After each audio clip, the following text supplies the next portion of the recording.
वैशाख शुक्ल तृतीया या दिवशी आपण साजरी करतो अक्षय तृतीया। अक्षय तृतीया म्हणजे कधीही क्षय न पावणारी, कधीही संपुष्टात न येणारी व कधीही न संपणारी। म्हणजेच या दिवशी केलेली कोणतीही वस्तू, सोनं नाणं असू दे किंवा एखादी प्रॉपर्टी घेणं असू दे, कोणतीही वस्तू विकत घ्या, खरेदी करा, ही कधीही संपुष्टात येत नाही, संपत नाही किंवा ती मोडण्याची किंवा घाण टाकण्याची वेळ आपल्यावरती येत नसते। त्याच पद्धतीने अक्षय कलशाचे देखील तितकंच महत्व आहे।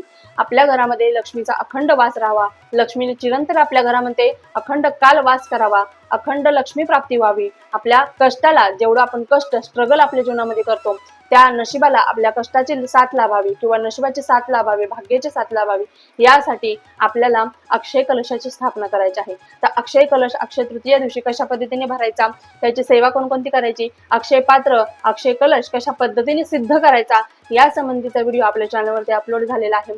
त्याची लिंक मी खाली दिलेली आहे। खाली जे त्रिकोणी बटन दिसत आहे त्यावरती क्लिक करा। नक्कीच तुम्हाला आपल्या व्हिडिओमध्ये सगळी संपूर्ण सविस्तर माहिती पाहायला नक्कीच मिळणार आहे। तरी देखील तुमच्या काही शंका असतील तर आवर्जून कमेंट बॉक्समध्ये विचारत जा। आपल्या चॅनलवर प्रत्येकाच्या शंकेचे निरसन नक्कीच केले जाते। श्री स्वामी समर्थ।